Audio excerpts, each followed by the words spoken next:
नमस्कार साथियों, मैं संदीप पांडे ग्रीनवर्ड पब्लिकेशन में आप सभी का बहुत बहुत स्वागत करता हूं। जैसा कि आप लोग जानते हैं, हम लोग एलटी ग्रेड 2025 एग्जाम के लिए प्रैक्टिस सेट्स को सॉल्व कर रहे हैं।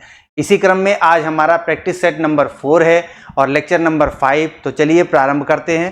पहला क्वेश्चन देखिए, करंट अफेयर से रिलेटेड ये क्वेश्चन नवीन एवं नवीकरणीय ऊर्जा मंत्रालय MNRE को लेकर ये प्रश्न है। Ministry of non renewable energy, तो इस मिनिस्ट्री के तहत आपसे पूछा जा रहा है कि ऊर्जा उत्पादन विभिन्न स्रोतों से हो रहा है, लेकिन इसमें आपको बताना बढ़ता हुआ क्रम कि किस माध्यम से, किस स्रोत से ऊर्जा उत्पादन न्यूनतम है, वहां से प्रारंभ करिए और अधिकतम की ओर बढ़िए। प्रश्न को जरा पढ़िए कि वित्त वर्ष 2024-25 के लिए स्वच्छ ऊर्जा यानी ग्रीन एनर्जी, स्वच्छ ऊर्जा में प्रगति रिपोर्ट जारी की गई। कब जारी की गई? तो अप्रैल 2025 में।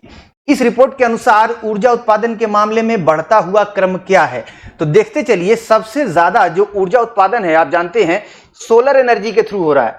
सोलर एनर्जी, सौर ऊर्जा, तो सौर ऊर्जा से सबसे ज्यादा और सबसे कम लघु जल विद्युत ऊर्जा। ये लघु जल विद्युत ऊर्जा क्या है कि जल विद्युत से ऊर्जा उत्पन्न की जा रही है बांध बनाकर। लेकिन अब हालिया समय में क्या प्रक्रिया ज्यादा अपनाई जा रही है कि बड़े बड़े बांध ना बनाकर छोटे छोटे बांध बनाए जाए, छोटे छोटे संयंत्र लगाए जाएं और कई सारे लगाए जाएं। क्यों? क्योंकि बड़े बांधों के कई दुष्प्रभाव, पर्यावरणीय दुष्प्रभाव भी सामने आ रहे हैं।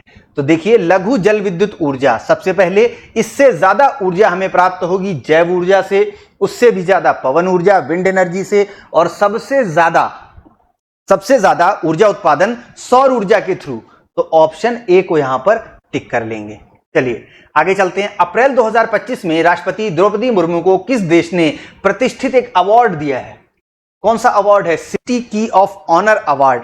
भारत की राष्ट्रपति महामहिम द्रौपदी मुर्मू जी को किस देश द्वारा यह अवार्ड दिया गया है, यह आपसे यहां पूछा जा रहा है। तो यह अवार्ड दिया गया है पुर्तगाल के द्वारा। यूरोपीय देश है पुर्तगाल। अगर यूरोप महाद्वीप में चलेंगे तो यूरोप महाद्वीप में बिल्कुल पहला देश है। कुछ कुछ इस तरह से यूरोप महाद्वीप फैला हुआ है और इसके पश्चिम में यहां पर यह है अटलांटिक। कौन सा महासागर है? अटलांटिक। अटलांटिक महासागर से लगा हुआ पहला ही देश आइबेरिया प्रायद्वीप। कौन सा प्रायद्वीप है? आइबेरिया। यह कुछ एक प्रायद्वीपीय आकृति है जो यहां की भौगोलिक स्थिति है, प्रायद्वीपीय स्थिति है। जैसे भारत का आप देखते हैं कि भारत का दो दक्षिणी भाग है, दक्षिणी प्रायद्वीपीय भाग हम उसको कहते हैं। प्रायद्वीप जमीन के उस भाग को कहते हैं जो तीन तरफ से जल से घिरा हो। और प्रायद्वीप का अपोजिट क्या होता है? प्रायद्वीप का अपोजिट होता है खाड़ी। खाड़ी वो जलीय भाग होता है जो तीन तरफ से जमीन से घिरा हुआ हो। देखिए खाड़ी किस प्रकार से बनती है। खाड़ी वो जलीय भाग है जो तीन तरफ से जल से घिरा हो, स्थल से घिरा हो। देखिए तीन साइड से। तो ये क्या बन गया? ये बन गया खाड़ी, यानी एक खोखला हिस्सा एक बना जहां पर समुद्र का जल जाके भर गया, तो ये बन गई एक खाड़ी। खाड़ी देश आप खूब जानते होंगे। तो खाड़ी, बंगाल की खाड़ी, जैसे कि मैक्सिको की खाड़ी, दुनिया की सबसे बड़ी खाड़ी। तो खाड़ी अपोजिट हुआ प्रायद्वीप का। हम लोग बात कर रहे थे आइबेरिया प्रायद्वीप की। आइबेरिया प्रायद्वीप की भाई क्यों बात कर रहे थे? क्योंकि बात हो रही थी पुर्तगाल नामक देश की। तो जो पुर्तगाल है हमारा यूरोप महाद्वीप का पहला ही देश, इसके बाद आएगा आपका स्पेन, फिर फ्रांस, फिर आगे जर्मनी वगैरह। तो पुर्तगाल देश मैप पे इसलिए बताया जा रहा है कि मैप के थ्रू चीजें आपको याद रहती हैं ज्यादा, फोटोग्राफिक मेमोरी के कारण। तो मैप से जरा समझिए। तो पुर्तगाल देश के द्वारा सिटी की ऑफ ऑनर एक प्रतिष्ठित अवार्ड है जो भारत की राष्ट्रपति द्रौपदी मुर्मू जी को प्रदान किया गया। कब? अप्रैल 2025 में प्रदान किया गया। ठीक है, तो ऑप्शन डी को टिक कर लीजिए। आगे चलते हैं।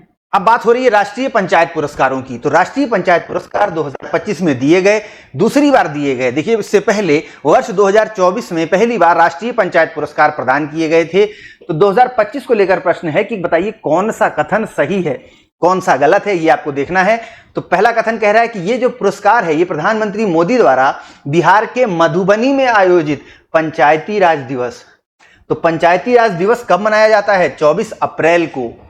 24 अप्रैल को पंचायती राज दिवस मनाया जाता है क्योंकि इसी दिन 73वां संविधान संशोधन करके वर्ष 1992 वर्ष 1992 में 73वें संशोधन के द्वारा जो पंचायती राज व्यवस्था है, या कहिए तीन स्तर वाली पंचायती राज व्यवस्था है, उसको संवैधानिक दर्जा दिया गया था और 24 अप्रैल को इसी कारण से पंचायती राज दिवस मनाया जाता है।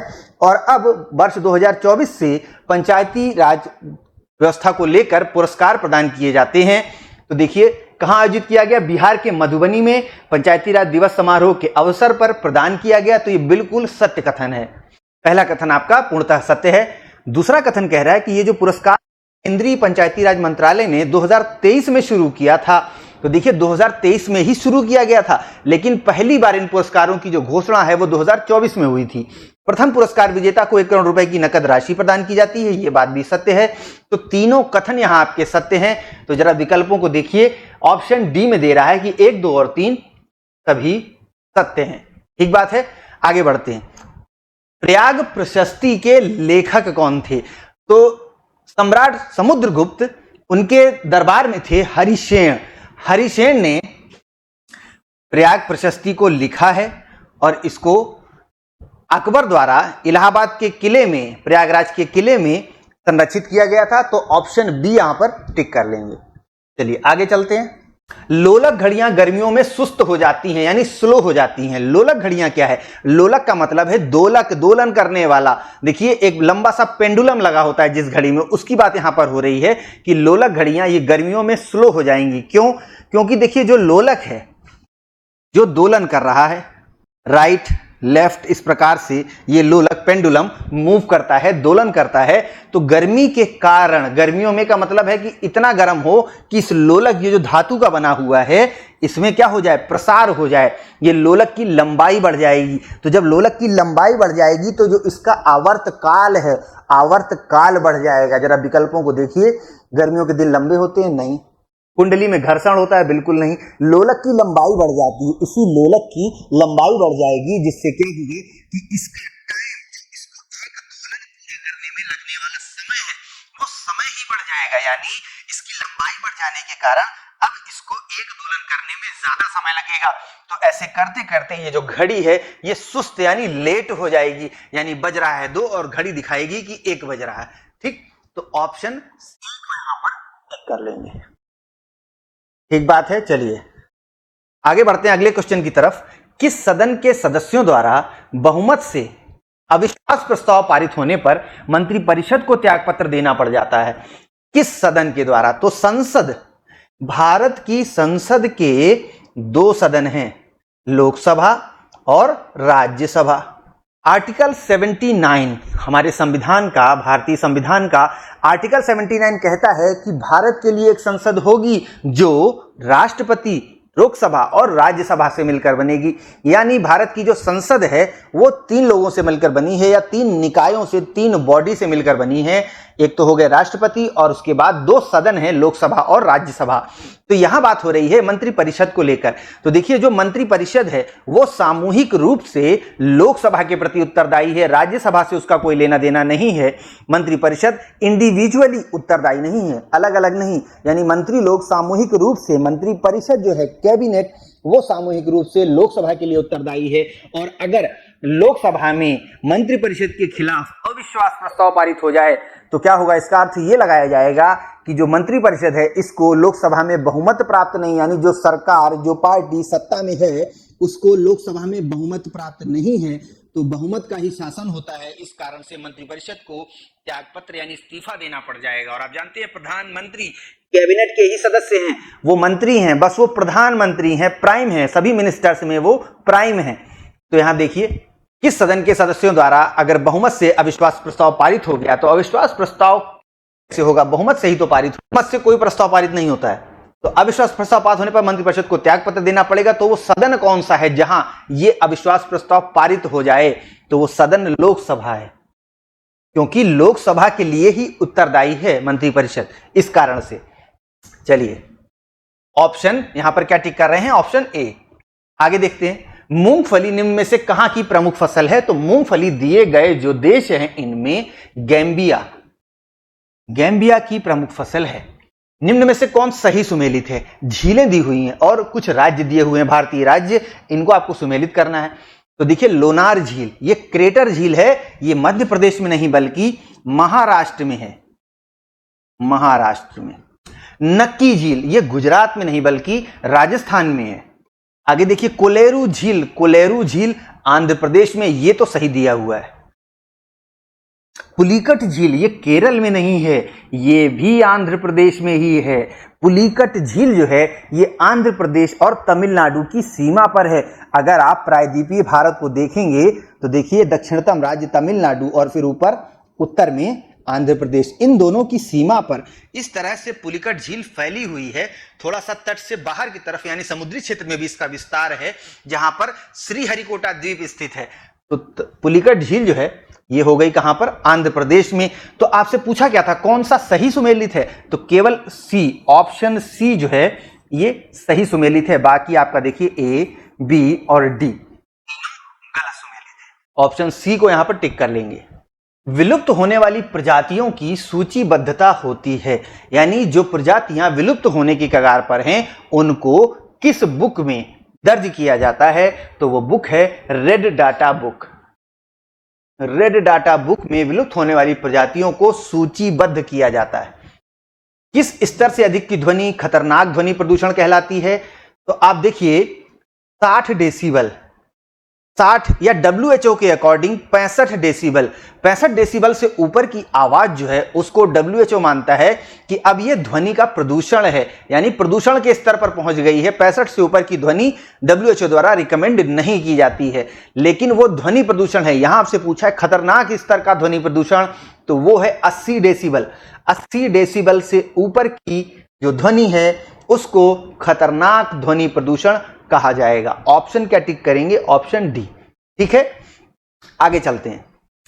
कौन सा वायु प्रदूषण का जैव सूचक है, तो जैव सूचक क्या है, यानी कोई ऐसी प्रजाति है जो जीवित है, यानी वो जैव है और वो सूचना देगी वायु प्रदूषण के बारे में। और दीपावली के बाद आप पढ़ रहे होंगे तमाम समाचारों में कि बहुत से शहरों में, भारत के विभिन्न राज्यों में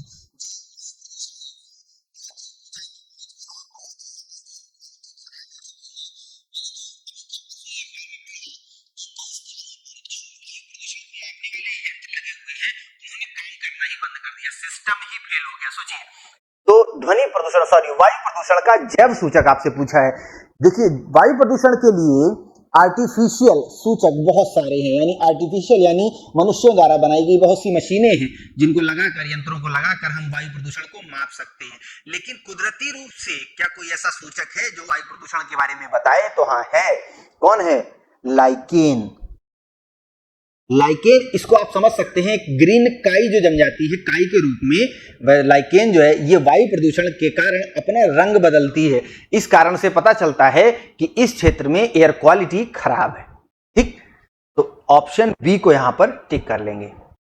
अगले प्रश्न की ओर बढ़ते हैं। सूर्य के प्रकाश को लेकर यह प्रश्न है कि सूर्य के प्रकाश का जो अदृश्य भाग है, अब ये अदृश्य भाग क्या है, तो देखिए सूर्य के प्रकाश में विभिन्न प्रकार की किरणें हैं, gamma rays, X rays, UV rays, उसके बाद आता है दृश्य प्रकाश, यानी सोलर रेडिएशन का वो भाग जो हम मनुष्य अपनी आंखों से देख सकते हैं, जिसको हम पढ़ते हैं विबग्योर के नाम से।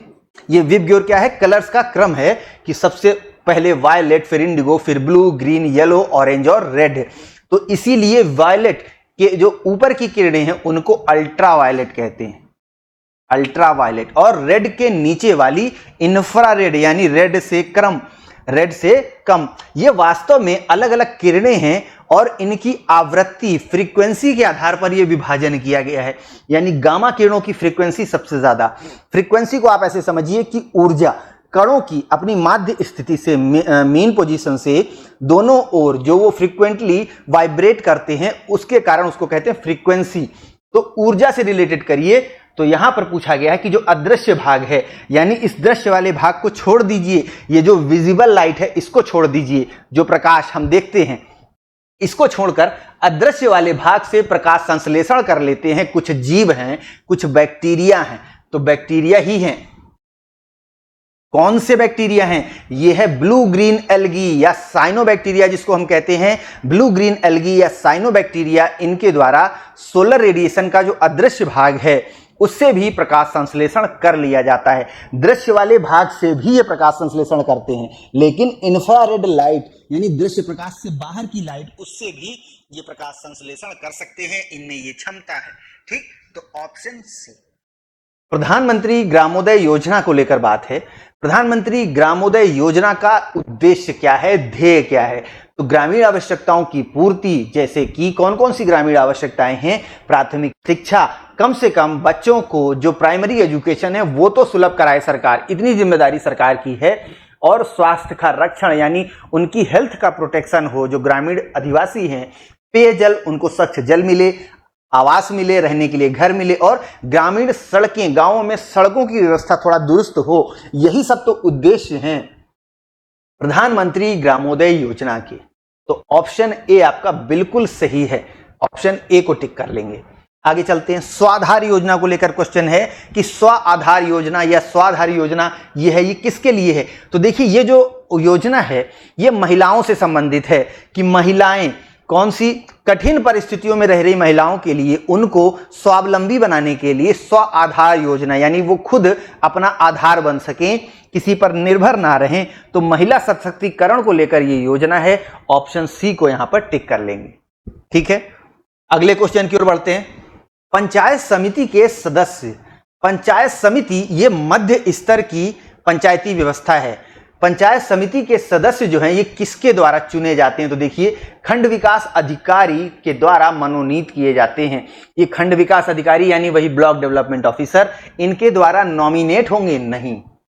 पंचायत समिति के सदस्यों का चुनाव होता है। आगे देखते हैं, जिला पंचायत अध्यक्ष द्वारा मनोनीत किए जाते हैं। तो मनोनीत बिल्कुल भी नहीं है, प्रत्यक्ष रूप से जनता द्वारा निर्वाचित किए जाते हैं, जनता द्वारा चुने जाते हैं।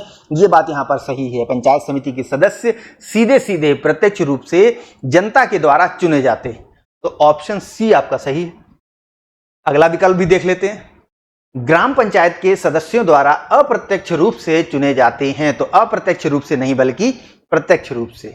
आनुपातिक प्रतिनिधित्व की व्यवस्था निर्वाचन क्रिया प्रणाली के रूप में सुनिश्चित करती है। तो क्या सुनिश्चित करती है? आनुपातिक। आनुपातिक प्रतिनिधित्व का मतलब है रिप्रेजेंटेशन हो, कैसा हो? प्रोपोर्शनल हो। प्रोपोर्शन के रूप में यानी अनुपात के रूप में प्रतिनिधित्व मिले, यानी सदनों में जो प्रतिनिधि जाएं जनता के चुन के, तो जनता का जिस वर्ग का जितना अनुपात है उसी अनुपात में प्रतिनिधि चुनकर जाएं, इसी को कहते हैं अनुपातिक प्रतिनिधित्व। और ये जो व्यवस्था है, ये व्यवस्था ये सुनिश्चित करती है कि जो अल्पसंख्यक हैं, यानी अल्प संख्या में हैं, जो लोग कम हैं संख्या में, उनका भी प्रतिनिधित्व, रिप्रेजेंटेशन, यानी उनके भी लोग चुनकर जाएं सदनों में और उनकी बात को रखें, उनके लिए काम कर सकें, उनके हितों के बारे में काम कर सकें। तो देखिए जरा, बहुमत का शासन नहीं, सरकार में स्थिरता नहीं, सामान्य राजनीतिक सोच, ये कोई विकल्प नहीं है। अल्पसंख्यकों के प्रतिनिधित्वों को सुनिश्चित करती है। सुनिश्चित शब्द यहां जोड़ेंगे। अल्पसंख्यकों के रिप्रेजेंटेशन को सुनिश्चित करती है ये व्यवस्था। जो व्यवस्था का नाम क्या है? आनुपातिक प्रतिनिधित्व की व्यवस्था। ऑप्शन डी को यहां पर टिक कर लेंगे। ठीक है, आइए, लोकसभा में एंग्लो इंडियन समुदाय को लेकर बात हो रही है। तो आप जानते हैं कि हमारे संविधान में ये व्यवस्था की गई थी कि लोकसभा में राष्ट्रपति एंग्लो इंडियन समुदाय के 2 लोगों को नॉमिनेट कर सकते हैं। देखिए, संविधान में लोकसभा की अधिकतम सदस्य संख्या जो है वो है 550। इसमें से 530 राज्यों से और 20 प्रतिनिधि या कहिए 20 सांसद, लोकसभा के सांसद, यहां लोकसभा की बात हो रही है, तो 550 में से 550 में से 530 क्या होगा? राज्यों से चुनकर आएंगे। यानी भारत के कुल राज्यों की इतनी लोकसभा सीट होगी और भारत के कुल केंद्र शासित प्रदेशों की कुल इतनी लोकसभा सीट होगी। 530 लोग राज्यों से और 20 लोग यूनियन टेरिटरी से चुनकर आएंगे और 2 लोग एंग्लो इंडियन समुदाय से नॉमिनेट होंगे, मनोनीत होकर आएंगे राष्ट्रपति महोदय के द्वारा। तो ये जो उल्लेख है, ये उल्लेख कौन सा? एंग्लो इंडियन वाला। ये एंग्लो इंडियन समुदाय के 2 प्रतिनिधि नॉमिनेट होंगे राष्ट्रपति के द्वारा। ये उल्लेख है आर्टिकल 331 में, भाग 16, संविधान का भाग 16, जिसका जो शीर्षक है वो क्या है? कुछ वर्गों के संबंध में विशेष उपबंध। तो कुछ वर्ग ऐसे हैं जिनके बारे में विशेष प्रावधान किए गए हैं, जैसे कि एंग्लो इंडियन समुदाय, और जो SC/ST आयोग है या OBC आयोग है, इन सभी का गठन इसी भाग में दिया हुआ है। आर्टिकल 330 से 342 और भाग है 16, संविधान का 16वां भाग आर्टिकल 330 से 42, जिसमें उल्लेख है कुछ वर्गों के बारे में विशेष उपबंधों का। तो आर्टिकल 331 में एंग्लो इंडियन समुदाय को नॉमिनेट किया जाएगा, लोकसभा में 2 लोगों को, इनका उल्लेख किया गया है। यही चीज आपसे यहां पूछ रहा है, तो ऑप्शन ए को टिक कर लेंगे। सीधे सीधे अनुच्छेद बस यहां आपसे पूछा गया था।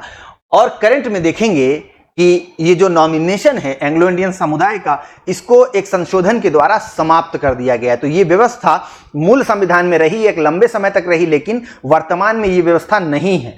ठीक है, तो इस बात को जरूर यहां पर याद रखेंगे। और क्या बात थी कि 552 सदस्य, 552 सदस्य अधिकतम, ये लोकसभा की अधिकतम सदस्य संख्या है। ठीक है, वर्तमान में यूनियन टेरिटरीज से केवल 13 क्षेत्र, 13 लोग चुनकर आते हैं। तो 543 ये संख्या है करंट में, 552 अधिकतम सदस्य संख्या है। ठीक, चलिए आगे देखते हैं। निम्नलिखित राज्यों में से किस में 1967 से लेकर 71 तक, 1967 से 1971 के बीच सबसे ज्यादा गठबंधन सरकार बनाने का रिकॉर्ड है? तो ये जो रिकॉर्ड है ये बिहार राज्य के नाम है। 1967 से 1971 के बीच 10 बार ऐसा हुआ कि गठबंधन की सरकारें रहीं। गठबंधन की सरकार का मतलब है किसी एक दल को, किसी एक पार्टी को एब्सोल्यूट मेजॉरिटी, पूर्ण बहुमत नहीं मिला। तो क्या होता है, एक या एक से ज्यादा दल मिलकर गठबंधन बनाते हैं और वो गठबंधन की फिर सरकार बनती है। तो यहाँ पर ऑप्शन सी 10 बार कुल ऐसा हुआ 1967 से 71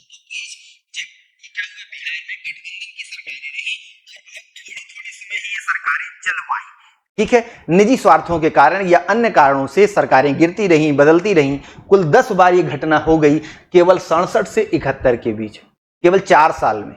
आगे देखिए, निम्नलिखित संघ शासित राज्यों में स्त्री साक्षरता 2011 की जनगणना के अनुसार उच्चतम है। यानी 2011 की जो लेटेस्ट जनगणना है उसके अनुसार स्त्रियों की साक्षरता दर, सीधे सीधे पूछ रहा है कि स्त्रियों की साक्षरता दर किसमें ज्यादा है, और किसमें, राज्यों में नहीं पूछ रहा है बल्कि केंद्र शासित प्रदेशों में। तो सबसे ज्यादा वुमेन लिटरेसी रेट लक्षद्वीप में है। लक्षद्वीप में कितना है, करीब करीब 88%। ठीक है, ऑप्शन डी को टिक कर लेंगे। आगे देखिए, सबसे ज्यादा स्थायी पारिस्थितिक तंत्र कौन सा है? स्थायी पारिस्थितिक तंत्र सबसे ज्यादा तो महासागर ही है। महासागरों में तापमान में बहुत ज्यादा वेरिएशन नहीं आता, 1 से 2 डिग्री में तो बवाल मच जाता है ग्लोबल वार्मिंग का। ठीक है, तो महासागर। अब देखिए, जो मरुस्थल है, मरुस्थलों में दैनिक तापांतर, टेम्परेचर डिफरेंस दैनिक बहुत ज्यादा है, तापांतर ज्यादा है, ताप का अंतर ज्यादा है। यानी दिन में आप जानते हैं जो बालू होती है वो बहुत जल्दी गर्म होती है और जल्दी ठंडी होती है। तो दिन में तापमान बहुत ज्यादा हो जाता है जब सूरज निकला रहता है, सूरज की गर्मी से रेत तेजी से गर्म होती है और दिन का तापमान ज्यादा, फिर रात में रेत तेजी से ठंडी होती है और रातें बहुत ठंडी हो जाती हैं। मतलब दिन में जो जैसलमेर वगैरह के इलाके हैं जहां पर दिन में 40-45 डिग्री टेम्परेचर पहुंच जाता है और रात में कंबल और रजाई का यूज करना पड़ जाता है ठंड के मारे। तो मरुस्थल बिल्कुल भी स्थायी पारिस्थितिक तंत्र नहीं है। पारिस्थितिक तंत्र तो है, एक अलग इकोसिस्टम है जहां की एक अलग प्रजातियां हैं, अलग जीव हैं, तो एक इकोसिस्टम है, लेकिन स्थायी नहीं है। और पर्वत, तो पर्वतों में भी तापमान में बहुत ज्यादा परिवर्तन है। पर्वतों को विकिरण खिड़की कहा जाता है पृथ्वी की, यानी यहां पर रेडिएशन तेजी से होता है जो आउटगोइंग रेडिएशन है, पार्थिव विकिरण। और वन, तो वन भी एक पारिस्थितिक तंत्र है, लेकिन अपेक्षाकृत रूप से वन भी स्थायी पारिस्थितिक तंत्र हैं, लेकिन सबसे ज्यादा स्थायी पारिस्थितिक तंत्र महासागर हैं, जहां पर एक फिक्स टाइप में एक पूरा इकोसिस्टम पाया जाता है, एक निर्धारित संख्या में जीव और प्रजातियां, वृक्षों की प्रजातियां, ये सभी पाई जाती हैं। आगे देखते हैं, 2 सूचियां हैं, इनको आपको सुमेलित करना है। उद्योग दिए हुए हैं और इन उद्योगों के केंद्र कौन कौन से हैं, तो आइए देखते हैं। एल्यूमिनियम उद्योग जो है ये जेके नगर पश्चिम बंगाल का, तो यहां पर लिखेंगे 3। तांबा उद्योग यहां पर लिख लीजिए, पश्चिम बंगाल, वेस्ट बंगाल। तांबा उद्योग मलाज खंड मध्य प्रदेश में है। ये मध्य प्रदेश में, तो यहां लिखेंगे एक। और देखिए जस्ता ये टुंडू राजस्थान, और जूट भाटपाड़ा पश्चिम बंगाल, ये भी पश्चिम बंगाल में है। तो 3 1 2 4 जरा विकल्पों में देखिए 3 1 2 4 कहां पर है, तो ये है ऑप्शन बी में। ठीक है, सीधे सीधे सुमेलित है, उद्योगों के केंद्रों से आपको सुमेलित करना है। आगे चलते हैं। निम्न में से भारतीय राष्ट्रीय कांग्रेस के किस अधिवेशन में महात्मा गांधी ने कहा था कि गांधी मर सकते हैं लेकिन गांधीवाद हमेशा बना रहेगा? कौन से अधिवेशन में कहा था? तो देखिए ये अधिवेशन है 1931, 1931 का कराची अधिवेशन। ये अधिवेशन हुआ था 29 मार्च 1931। इस अधिवेशन से ठीक 6 दिन पहले भगत सिंह, राजगुरु और सुखदेव को फांसी दी गई थी, जिस कारण से जनता गांधी जी का विरोध कर रही थी और गांधी जी को इस अधिवेशन के समय काले झंडे दिखाए गए थे। तो यहीं पर गांधी जी ने ये कहा था कि गांधी मर सकते हैं लेकिन गांधीवाद तो हमेशा बना रहेगा, यानी जो गांधीयन फिलॉसफी है वो बनी रहेगी। गांधी खत्म हो सकते हैं लेकिन गांधीवाद खत्म नहीं होगा। तो बिल्कुल ऑप्शन डी को यहां पर टिक कर लेंगे। निम्न में से कौन सुमेलित नहीं है? दर्रे दिए हुए हैं और राज्य दिए हुए हैं, कौन सा दर्रा किस राज्य में पड़ता है ये आपको बता देना है। तो नाथुला दर्रा ये तो सिक्किम में है, सिक्किम में। लिपुलेख उत्तराखंड में ही है, सही है। रोहतांग दर्रा हिमाचल प्रदेश में है, इसी दर्रे से होकर जाती है अटल टनल, अटल सुरंग, जो अभी पीसीएस 2025 के एग्जाम में जिसको लेकर प्रश्न पूछा गया है। तो रोहतांग। और पालघाट दर्रा ये तो केरल में ही है, पालघाट केरल से आपका चेन्नई के लिए मार्ग जाता है यहां से। तो कौन सा सुमेलित नहीं है? ऑप्शन ए आपका सुमेलित नहीं है, तो ऑप्शन ए ही क्या हो गया? राइट आंसर हो गया। आगे चलते हैं। मुस्लिम लीग के लाहौर अधिवेशन 1940 में अध्यक्षता किसने की थी? वर्ष 1940 में लाहौर में, पाकिस्तान के लाहौर में, पाकिस्तान आज है वर्तमान में, 1940 में नहीं था पाकिस्तान, तो 1940 में लाहौर अधिवेशन की अध्यक्षता किसने की? तो अध्यक्षता की थी मोहम्मद अली जिन्ना ने। इस अधिवेशन की खास बात क्या है, क्यों यह अधिवेशन पूछा जा रहा है?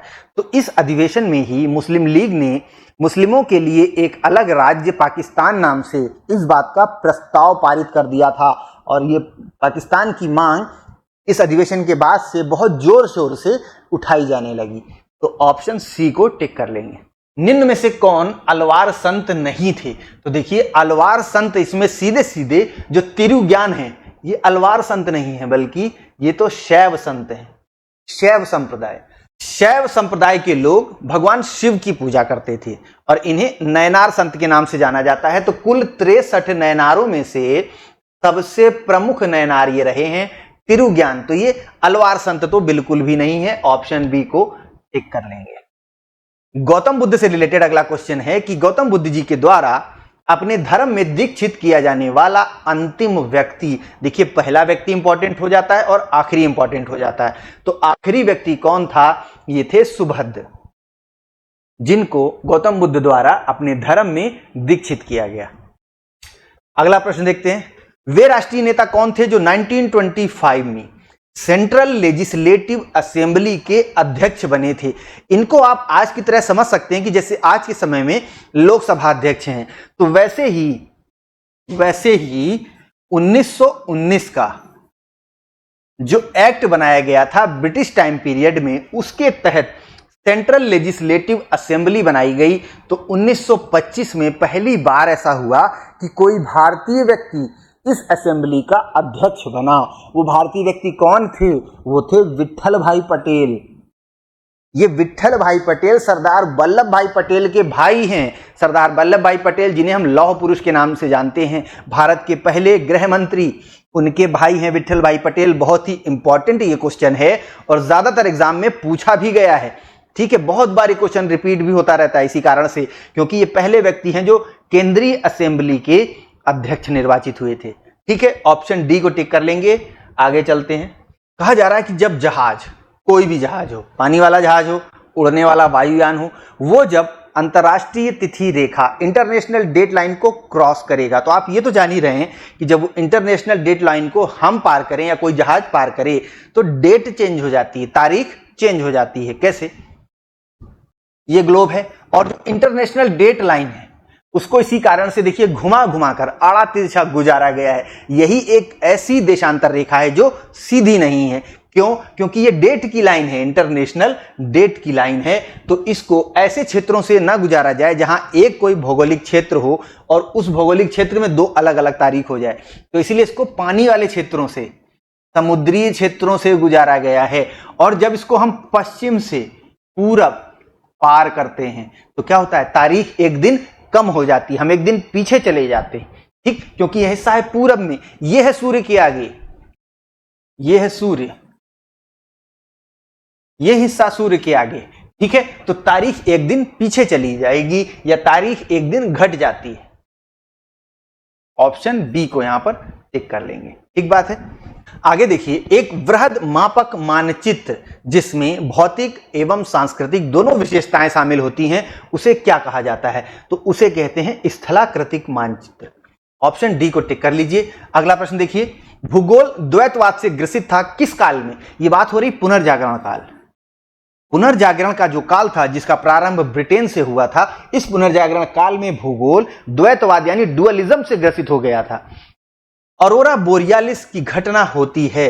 तो देखिए, अरोरा बोरियालिस और अरोरा ऑस्ट्रेलिस ये घटनाएं कहां होती हैं, इसको देखते हैं। यह है हमारा ग्लोब। ग्लोब में जो उत्तरी ध्रुव वाला इलाका है, यहां पर होती है अरोरा बोरियालिस, और जो दक्षिणी गोलार्ध का हिस्सा है, इसमें भी दक्षिणी ध्रुव के नजदीक वाले क्षेत्र वहीं पर दिखेगा। ये यहां पर है अरोरा ऑस्ट्रेलिस। ऑस्ट्रेलिया से याद रखिए, ऑस्ट्रेलिया बस यहीं पर है दक्षिणी गोलार्ध में। और ये देखिए भूमध्य रेखा खींच दीजिए 0 डिग्री की। तो अरोरा बोरियालिस और अरोरा ऑस्ट्रेलिस ये जो घटनाएं हैं, ये सोलर रेडिएशन की अभी हम लोगों ने बात की थी। इसमें जो हाई फ्रीक्वेंसी वाली रेज हैं, किरणें हैं, जो उच्च ऊर्जा वाले कण हैं, वो हमारे आयन मंडल में जो पार्टिकल हैं उनसे टकराते हैं, जिससे कई अलग अलग तरह की रंगीन किरणें दिखाई देती हैं। बहुत रंग बिरंगा आसमान दिखता है, जैसे कि कोई सर्कस में या कोई स्पेशल लेजर लाइट शो चल रहा हो, इस प्रकार से लाइटें दिखाई देती हैं। तो आयन मंडल को लेकर यह प्रश्न है। आयन मंडल, पृथ्वी के चारों ओर वायुमंडल पाया जाता है। इस वायुमंडल को हमने कई परतों में बांट रखा है। सबसे नीचे की परत क्षोभ मंडल, इसके ऊपर समताप मंडल, फिर बीच में मध्यमंडल, मध्यमंडल के ऊपर तापमंडल, थर्मोस्फीयर, थर्मोस्फीयर का ही भाग है आयन मंडल। इस मंडल में, इस क्षेत्र में जो हमारे पार्टिकुलेट मैटर हैं या जो कण हैं, गैसियस कण, वो कैसे हैं, आयनाइज्ड हो जाते हैं, आयनीकृत हो जाते हैं। उन कणों का विभाजन हो जाता है आयनों के रूप में। आयंस, पॉजिटिव या नेगेटिव कोई भी, लेकिन आयंस के रूप में उनका विभाजन हो जाता है, इसीलिए इस क्षेत्र को आयन मंडल कहा जाता है। तो यहीं पर यह घटना प्रारंभ होती है या घटती है वायुमंडल में। और दिखती कहां से है? तो दिखती है ध्रुवीय क्षेत्रों से या ध्रुवों के पास वाले क्षेत्रों से। ठीक है, और जैसे जैसे भूमध्य रेखा के नजदीक आएंगे, यहां से ये घटनाएं नहीं दिखेंगी। जैसे उत्तर में नॉर्वे, स्वीडन के क्षेत्रों में ये घटनाएं दिखाई देती। आगे बढ़ते हैं, अगला प्रश्न अगले पेज पर। तो क्या बताया गया, ये जो कैंपोस, सेल्वास, लानोस और ग्रांचाको, ये क्या है? ये घास के मैदान हैं। घास के मैदान तो ट्रॉपिक्स के क्षेत्र में, यानी भूमध्य रेखा वाले क्षेत्र में, भूमध्य रेखा, तो ट्रॉपिकल ग्रासलैंड है ये। और इनके क्षेत्र दिए हुए हैं कि किस देश में जो ग्रासलैंड है, इनको स्थानीय रूप से क्या कहा जाता है। ग्रासलैंड वही है ट्रॉपिकल वाले, लेकिन अलग अलग देशों में इनके क्या है, स्थानीय लोकल नाम अलग अलग हैं। तो बस इन नामों को देखना है। तो ये जो कैंपोस घास का मैदान है, ये ब्राजील में ही पाया जाता है। ठीक बात है। सेल्वास घास के मैदान, ये भी कहां है? ब्राजील में ही है। दक्षिण पश्चिमी क्षेत्र में जो घास के मैदान पाए जा रहे हैं ट्रॉपिकल, ब्राजील में, उनको हम कह रहे हैं सेल्वास। लानोस वेनेजुएला में ही है, सही बात है। ग्रांचाको उत्तरी अर्जेंटीना में है, ये भी ठीक बात है।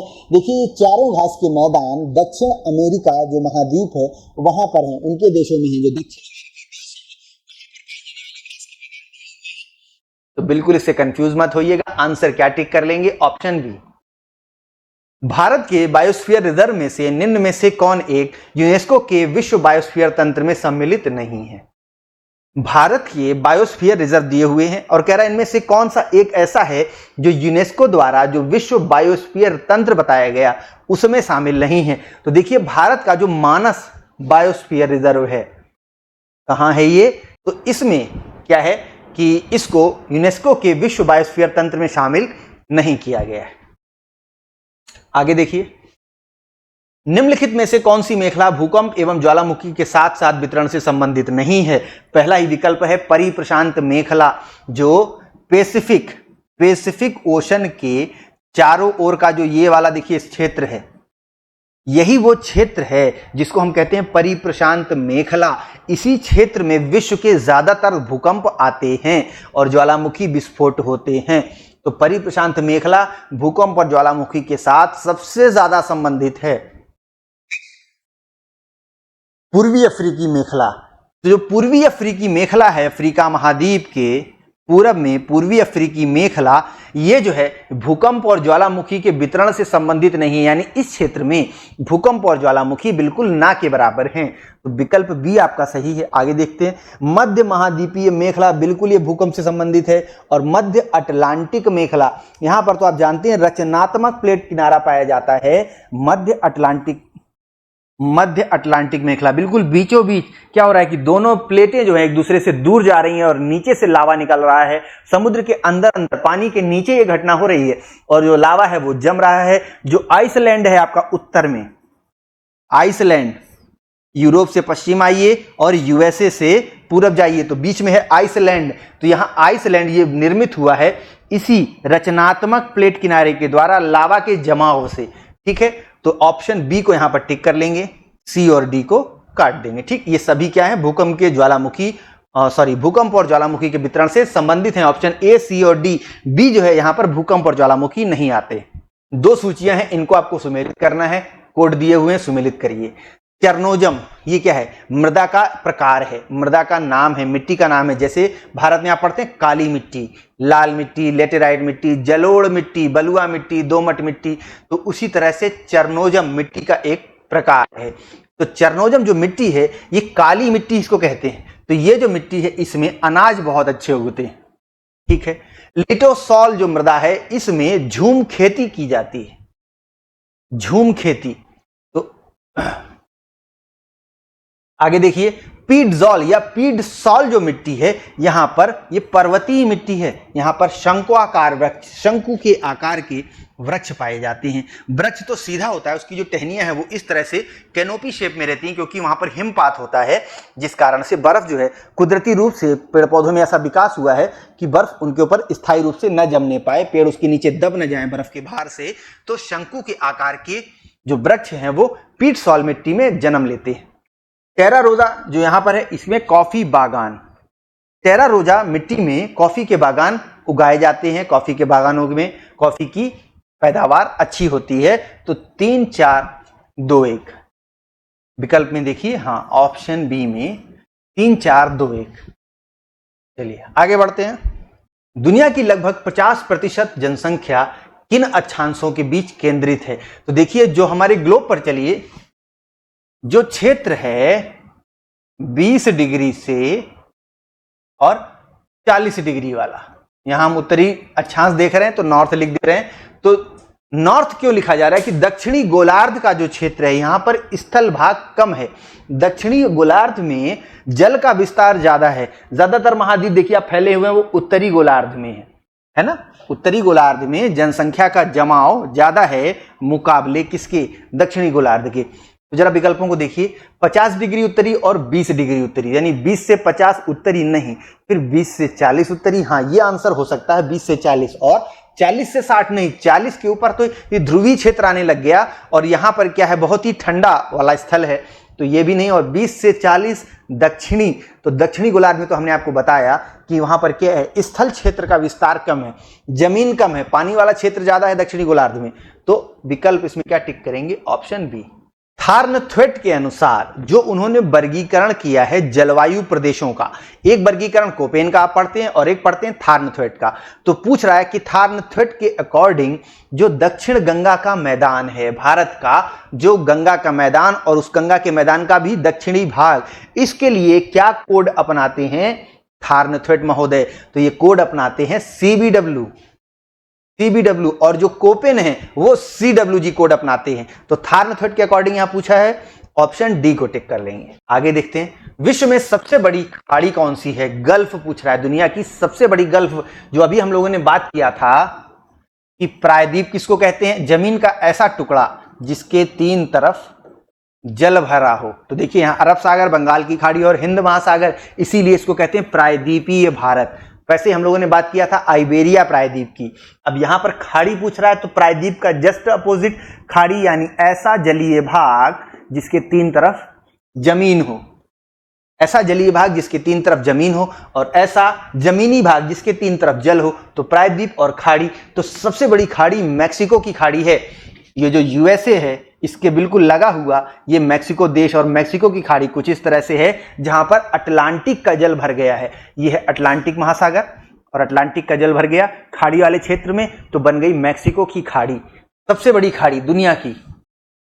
बिल्कुल इसको याद रखेंगे, ठीक है। आगे चलते हैं, हांगहो नदी ये कहां गिरती है, इसका मुहाना कहां है?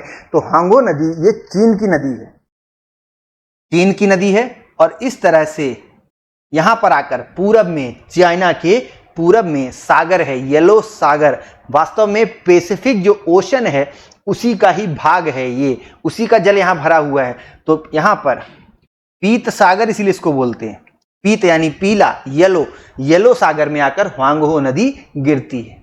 Option B. क्लास में देखिए क्वेश्चंस आपको कराए जा रहे हैं, और आपने एक स्लोगन जरूर सुना होगा कि practice makes a man perfect.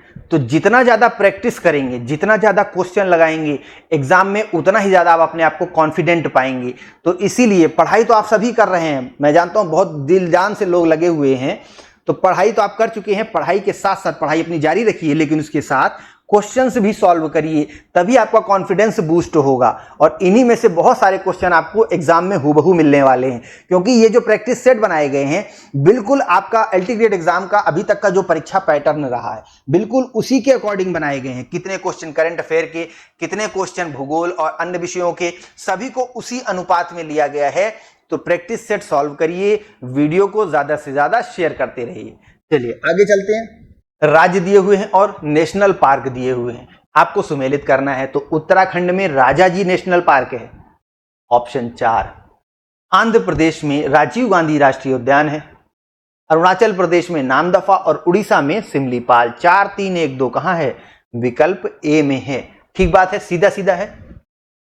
दोमट मिट्टी किसको कहते हैं? तो जरा विकल्पों को देखिए। दोमट मिट्टी ये जलोढ़ मृदा है, और जलोढ़ मृदा कैसी है? जिसमें बालू के कण ज्यादा हों, बालू का अनुपात, बालू के कणों का अनुपात ज्यादा है। किसके मुकाबले? मृत्तिका यानी क्ले, यानी चिकने कणों के मुकाबले। यानी ये जो मिट्टी होती है ये पानी को सोखती है, दलदली नहीं हो जाती है। तो दोमट मिट्टी इसी को कहते हैं, विकल्प बी। पौधों की उपज के लिए कौन सी मिट्टी सबसे अच्छी होती है? बलुई, चिकनी, दोमट या भूरी मिट्टी? तो पौधों की उपज के लिए दोमट मिट्टी ही सबसे अच्छी होती है। बलुई का मतलब है बिल्कुल बालू ही बालू उसमें हो गई, उसमें मृत्तिका का अनुपात, क्ले का अनुपात कम है, जबकि दोमट में क्ले भी है और बलुई के कण भी हैं। तो दोमट मिट्टी सबसे अच्छी मिट्टी है पौधों की उपज के लिए। कौन सा युग्म सही नहीं है? गर्त दिए हुए हैं, ट्रेंच, इसको क्या बोलते हैं? ट्रेंच। ट्रेंच कैसे बनते हैं? जब 2 प्लेटें, जो हमारी प्लेटें हैं, चाहे वो महाद्वीपीय प्लेटें हों चाहे महासागरीय प्लेटें हों, जब 2 प्लेटें एक दूसरे की ओर गति करती हैं और एक प्लेट जो भारी होती है वो आप जानते हैं वो सबडक्ट कर जाती है, अधोगमित हो जाती है, हल्की प्लेट के नीचे, भारी प्लेट नीचे जाती है, हल्की प्लेट ऊपर उड़ जाती है, तो दोनों के मिलन स्तर पर बनता है ट्रेंच, खाई। तो ट्रेंच दिए हुए हैं और महासागर दिए हैं कि किस महासागर में कौन सा गड्ढा, गर्त पाया जा रहा है। तो ये जो मेरियाना ट्रेंच है ये पैसिफिक में पाया जाता है, पैसिफिक ओशन में, बिल्कुल सही है। रोमांचे ट्रेंच अंध महासागर में, यह गलत दिया हुआ है। अभी आगे देखते हैं। सुंडा गर्त हिंद महासागर में है, ये तो ठीक है। और एलुशियन जो गर्त है, सॉरी, ये रोमांचे जो ट्रेंच है ये अंध महासागर यानी कि अटलांटिक में ही है, ये सही दिया हुआ है। सुंडा गर्त हिंद महासागर में है, ये भी सही दिया हुआ है। एलुशियन जो गर्त है ये हिंद महासागर में नहीं है, बल्कि कहां है ये है उत्तरी प्रशांत महासागर में, नॉर्थ पैसिफिक में। ठीक है, तो विकल्प डी आपका सही नहीं है, यही आपसे पूछा गया था।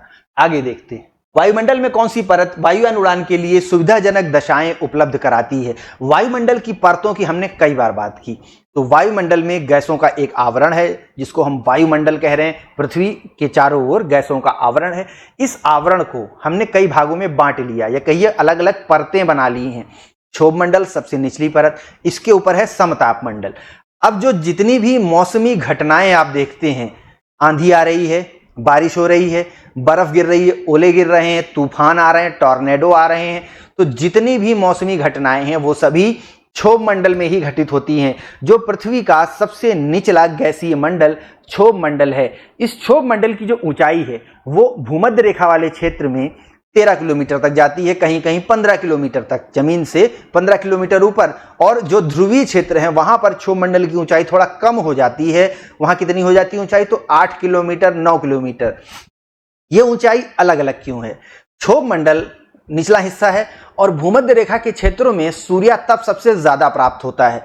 तो सूर्यातप ज्यादा मिलने के कारण भूमध्य रेखीय क्षेत्रों में जो गैस है, हवा है, वो गर्म होकर ज्यादा ऊपर तक उठ जाती है। और ध्रुवीय क्षेत्रों में ठंडा रहता है तो गैसें ठंडी हैं, ठंडी होकर गैस भारी होती है, नीचे की ओर बैठती है। तो ध्रुवीय क्षेत्रों में क्षोभ मंडल की ऊंचाई कम है, भूमध्य रेखीय क्षेत्रों में क्षोभ मंडल की ऊंचाई ज्यादा है।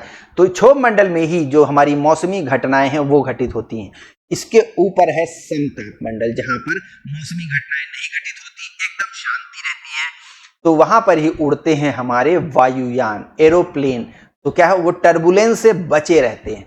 इसी कारण से यही चीज यहां पर पूछी गई है। तो कहां वायुयान उड़ेंगे? समताप मंडल में।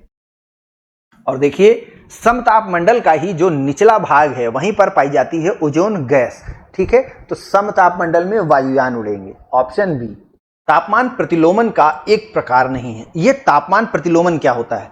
जैसे जैसे हम जमीन से ऊपर की ओर जाते हैं तो हर 1 किलोमीटर पर तापमान 6.5 डिग्री सेंटीग्रेड कम हो जाता है। यही वजह है कि पहाड़ों पर जाइए तो वहां पर ठंडा महसूस होता है, वहां तापमान कम होता है। ये क्यों होता है? क्योंकि पृथ्वी का जो गुरुत्वाकर्षण है ये इसके केंद्र की तरफ काम करता है। केंद्र तक तो गैस नहीं घुस जाएगी, तो गैसों का आवरण है पृथ्वी के तल तक, जो पृथ्वी की जमीन है, हमारी नीचे की मिट्टी। यहां से जैसे जैसे ऊपर जाएंगे गुरुत्वाकर्षण बल कम हो जाएगा, तो गैसों का जो घनापन है, घनत्व है, वो कम होता जाता है। तो गैसें विरल होती जाती हैं, दूर दूर हो गए। जो गैसियस पार्टिकल हैं हवा में मौजूद, नाइट्रोजन, ऑक्सीजन, जो प्रमुख गैसें हैं, इनके कण दूर दूर होते गए। अब जब कण दूर दूर होते गए तो यही कण तो होल्ड करेंगे हीट को। तो जब कण दूर दूर हो गए, यानी एक क्षेत्र में, एकांत क्षेत्र में कणों की संख्या ही कम हो गई, तो वहां पर क्या होगा? तापमान होल्ड करने वाले कण कम है तो तापमान भी कम रहेगा। तो इसी कारण से पहाड़ों पर मौसम ठंडा रहता है। अब ये हम समझ रहे हैं तापमान प्रतिलोमन को, सामान्य ह्रास दर इसको हम कहते हैं, जो ऊंचाई के साथ तापमान घटता जाता है। कई बार क्या होता है कि ऊंचाई के साथ तापमान घटने की बजाय बढ़ने लगता है, जैसे कि क्षोभ मंडल से ऊपर जाएंगे समताप मंडल में, तो उसके लिए दूसरे कारण जिम्मेदार हैं। बहुत से अन्य कारण हैं जिनके कारण ऊंचाई के साथ तापमान सामान्य ह्रास दर के कारण तो घटेगा, लेकिन किसी एक्सटर्नल फैक्टर की वजह से तापमान बढ़ जाता है। बाहर से कहीं से हीट प्राप्त हो जा रही है उस क्षेत्र को, तो इसी कारण से इसको हम कहते हैं तापमान का प्रतिलोमन, यानी नीचे हो गर्म हवा और उसके ऊपर हो ठंडी हवा। तो ये तापमान का प्रतिलोमन है कि ऊपर जो है तापमान घटना चाहिए तो ऊपर गर्म हवा कैसे आ गई, नीचे जो है गर्म हवा होनी चाहिए, तापमान प्रतिलोमन। तो इसका एक कौन सा प्रकार नहीं है? अप्रवाही प्रतिलोमन बिल्कुल है, प्रवाही भी है और यांत्रिक प्रतिलोमन भी है, यानी यांत्रिक रूप से हम प्रतिलोमन की व्यवस्था कर सकते हैं।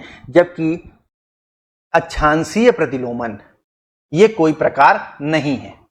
तो ऑप्शन ए को टिक कर लेंगे। आगे देखिए कौन सा जोड़ा गलत है। आइसोहाइट ये समान वर्षा वाले स्थानों को मिलाने वाली रेखा है। आइसोबार समान दाब वाले और आइसोथर्म समान तापमान वाले। देखिए बार दबाव को, प्रेशर को बार में नापते हैं, तो यहां से लिंक कर सकते हैं थर्मल से तापमान, आइसोहाइट से वर्षा वाले स्थान। आइसोहेल्स समान आर्द्रता वाले स्थानों को नहीं कहते हैं। समान ह्यूमिडिटी या समान आर्द्रता वाले जो स्थल हैं उनको अगर हम जोड़ेंगे तो जो रेखा हमें प्राप्त होगी उसको हम कहेंगे आइसोह्यूम। ह्यूमिडिटी, आर्द्रता, ह्यूमिडिटी, इससे बना हुआ शब्द है आइसोह्यूम। तो विकल्प डी आपका गलत है, इसी को टिक कर लीजिए, यही आंसर हो गया। ठीक है, आगे देखते हैं। निम्नलिखित महासागरीय धाराओं में से किसकी प्रवाह दिशा का मौसम परिवर्तन के साथ उल्टाव हो जाता है? तो महासागरीय धाराएं सभी फिक्स हैं, लेकिन एक ऐसी महासागरीय धारा है जो मौसम के साथ अपनी दिशा बदल लेती है। मौसम जो शब्द आया है, मानसून जो शब्द आया है, ये शब्द हम किस बात से जानते हैं कि जो हमारी पवनों की जो दिशा है वो उलट जाती है, तो इसी को हम मानसून के नाम से जानते हैं। यहां पर महासागरीय धाराओं को लेकर पूछ रहा है, तो महासागरीय धारा, जरा चलिए, दक्षिण अमेरिका महाद्वीप, और यहां पर दक्षिण में चिली और इसके उत्तर में है पेरू नामक देश। इस पेरू नामक देश के साथ लगकर जो बहने वाली धारा है जिसे हम कहते हैं पेरू धारा, इसी पेरू धारा में क्या हो जाता है? उल्टाव हो जाता है, उलट जाती है ये धारा और ठंडी के स्थान पर यहां पर गर्म धारा बहने लगती है, तो इसी को हम एल नीनो के नाम से जानते हैं। तो वही चीज यहां पूछी गई है, तो पेरू धारा। पेरू धारा निम्न में से कौन सी मृदा अपरदन की प्रक्रिया को तेज कर देता है? जरा देखिए, समोच्च रेखीय मेड़ हम बनाएंगे, तो ये तो मृदा अपरदन को कम करने का एक बड़ा ही बेहतरीन उपाय है कि समोच्च रेखीय मेड़ बनाएं। मिश्रित कृषि करें, इससे भी मृदा अपरदन कम होगा। शस्य आवर्तन करें, यानी फसलों को बदल बदल कर बोएं, एक ही फसल ना बोते रहें। ठीक, तो ए, बी और सी, ये तीनों ही मृदा अपरदन की प्रक्रिया को घटाते हैं। जबकि ढलान कृषि, यानी अगर हम लोग ढलान वाले स्थान पर खेती करते हैं तो हवा और पानी के द्वारा मिट्टी का अपरदन और ज्यादा बढ़ जाएगा, क्योंकि पहले से ही वहां पर ढलान है। पानी के साथ मृदा की जो उपजाऊ ऊपर वाली परत है वो बह जाएगी, हवा के द्वारा भी उसका ह्रास होगा, अपरदन होगा। तो ऑप्शन डी को टिक कर लीजिए। ठीक है, आइए, सबसे ज्यादा आंतरिक जलमार्ग कहां पाए जाते हैं? तो ये बात हम लोग कर चुके हैं कि जो हमारा यूरोप महाद्वीप है, यूरोप महाद्वीप में जो नदियां हैं उनका बड़ा अच्छा विकास हुआ है जल मार्गों के रूप में, और वो अपनी नदियों को ही ट्रांसपोर्ट के रूप में यूज करते हैं। तो सबसे ज्यादा या आंतरिक जलमार्ग सर्वोत्तम रूप से कहां विकसित हुए हैं? तो वो यूरोप में हुए। Option C. कौन सा राज्य रेशम उत्पादन में नंबर 1 है? तो वो राज्य कर्नाटक है। बिल्कुल फैक्चुअल क्वेश्चन है। आगे बढ़ते हैं। स्वर्णिम चतुर्भुज परियोजना है, कौन सी है? तो ये बड़ा ही पुराना क्वेश्चन है। भारत के 4 महानगरों को जोड़ने वाली ये परियोजना है, यानी 4 भारत के प्रमुख जो महानगर हैं, दिल्ली, मुंबई, कोलकाता और चेन्नई, इनको सड़क मार्ग द्वारा जोड़ा जाए। ओवेन दरार ये कह रहा है कि इनमें से किस क्षेत्र में पाई जाती है? ये वास्तव में एक फ्रैक्चर जोन है। ओवेन, OWEN, ये फ्रैक्चर जोन भारत से संबंधित है। भारत से लगा हुआ अरब सागर वाला हिस्सा, यहीं पर ये पाई जाती है ओवेन दरार। ठीक है, तो कहां पर? अरब सागर में। Option A. इनमें से कौन सा सुमेलित नहीं है? पर्वतीय दर्रे हैं और राज्य हैं, तो बोमडीला अरुणाचल प्रदेश में ही है। शिपकीला दर्रा हिमाचल प्रदेश में ही है। यहीं से सतलज नदी भारत में प्रवेश करती है, इसी दर्रे से। देखिए, हिमाचल प्रदेश वाला ये हिस्सा है और यहां से ये हिस्सा हिमाचल प्रदेश, यहां से सतलज नदी शिपकीला दर्रा से भारत में प्रवेश करती है। और जोजिला दर्रा जम्मू कश्मीर में ही है। बुर्जिला, ये देखिए पश्चिम में है बुर्जिला, और उसके पूरब में आएंगे तो जोजिला। यहां पर 4 दर्रा आप लोग याद कर लीजिए, बुर्जिला, जोजिला, पीर पंजाल और बनिहाल। ठीक है, 4 दर्रे जम्मू कश्मीर के। तो जोजिला जम्मू कश्मीर सही है। नाथुला दर्रा मेघालय नहीं, बल्कि ये तो है सिक्किम में। तो ऑप्शन डी आपका सही है। आपसे पूछा था कौन सा गलत सुमेलित है, ऑप्शन डी आपका गलत सुमेलित है। अगला देखिए, इनमें से कौन शुष्क पर्यावरण से संबंधित है? तो ये जो प्लाया क्षेत्र है, यही तो संबंधित होता है शुष्क क्षेत्रों से। शुष्क क्षेत्रों में प्लाया झील निर्मित हो जाती है। वायुमंडल की इन परतों में से किस में तापमान में 6.5 डिग्री सेंटीग्रेड हर 1 किलोमीटर पर, इस रेट के साथ क्या होगा? तापमान में ह्रास होगा, तापमान में कमी होगी। तो ये बात हम लोग कर चुके हैं। इसको हम लोग कहते हैं तापमान की सामान्य ह्रास दर। हर 1 किलोमीटर जितना हम ऊपर जाएंगे तो हर 1 किलोमीटर पे 6.5 डिग्री तापमान कम हो जाएगा, नॉर्मल लैप्स रेट। तो कहाँ होता है ये जो घटना है ये परिवर्तन मंडल या इसी को कहते हैं क्षोभ मंडल। यही हमारा सबसे नीचे वाला मंडल क्षोभ मंडल। वास्तव में देखिए ये जो सामान्य ह्रास दर है ये सभी जगह लागू है, लेकिन अन्य जगहों पर क्या होता है कि बाहर से कोई एक्सटर्नल कारण के द्वारा तापमान बढ़ जाए तो ये नॉर्मल लैप्स रेट जो है ये हमें घटित होता हुआ नहीं दिखता है। यानी क्षोभ मंडल में हम ऊपर जा रहे हैं, तापमान घटता जा रहा है, ठीक बात है। क्षोभ सीमा तक गए, तापमान घट रहा था। समताप मंडल में तापमान बढ़ने लग गया। क्यों बढ़ने लग गया? वहां पर ओजोन फॉर्मेशन हो रहा है। ओजोन फॉर्मेशन होता है, ऊर्जा मुक्त होती है तो तापमान बढ़ जाता है। लेकिन नॉर्मल लैप्स रेट तो सब जगह लागू है। तो ये कहां हो रहा है? परिवर्तन मंडल क्षोभ मंडल में। ऊंचाई बढ़ने के साथ तापमान में कमी आ रही है। ठीक है, ऑप्शन ए। दो सूचियां हैं, इनको सुमेलित करना है। भ्रंश पर्वत, ये क्या होता है? जो भ्रंशन के द्वारा बना है, यानी ब्लॉक माउंटेन है। कौन सा है? सह्याद्री, वही पश्चिमी घाट, पश्चिमी घाट। तो यहां पर क्या लिखेंगे? 2। वलित पर्वत हिमालय है। अवशिष्ट पर्वत रेसिडुअल, जिसका अवशेष बचा हुआ है, वो है नीलगिरी। और ज्वालामुखी, राजमहल की पहाड़ियां। 2, 1, 4, 3 विकल्प सी में दिया हुआ है। भारत में अवशिष्ट पर्वत और भी हैं, जैसे कि अरावली। अरावली ये प्री कैम्बियन टाइम पीरियड का पर्वत है, पृथ्वी का सबसे पुराना पर्वत श्रेणी है, लेकिन अब इसका केवल अवशेष बचा हुआ है। इसको कहते हैं अवशिष्ट पर्वत, रेसिडुअल। रेसिड्यूस के बचे हुए हैं, बचा खुचा क्षेत्र बचा हुआ है, मतलब ज्यादातर हिस्सा अपरदन के द्वारा नष्ट हो चुका है। ठीक है। ज्वालामुखी कौन सा? राजमहल की पहाड़ियां। भारत का जो पूर्वी हिस्से में राजमहल की पहाड़ियां हैं ये ज्वालामुखी क्रिया द्वारा निर्मित हैं, तो ऑप्शन सी सही हो गया। पश्चिमी घाट, पश्चिमी घाट जो है हमारा जैव भौगोलिक क्षेत्र, इसके बारे में कुछ कथन दिए हुए, जरा इन कथनों को देखते हैं। ये भारत का शीर्ष जैव विविधता वाला क्षेत्र है। सबसे ज्यादा भारत में बायोडाइवर्सिटी इसी पश्चिमी घाट में पाई जाती है। क्यों? क्योंकि एक तो यहाँ पर वर्षा खूब होती है और ये भूमध्य रेखा के नजदीक का क्षेत्र है, तो यहाँ पर तापमान भी अच्छा खासा मेंटेन रहता है। तो जीवों को, प्रजातियों को पनपने के लिए दो ही चीज चाहिए, खूब बारिश हो और अच्छा खासा तापमान मेंटेन रहे, तो पेड़ पौधे खूब बढ़ते हैं, अन्य प्रजातियां भी खूब बढ़ती हैं। तो सबसे ज्यादा बायोडाइवर्सिटी वाला क्षेत्र है, ये कथन सत्य है।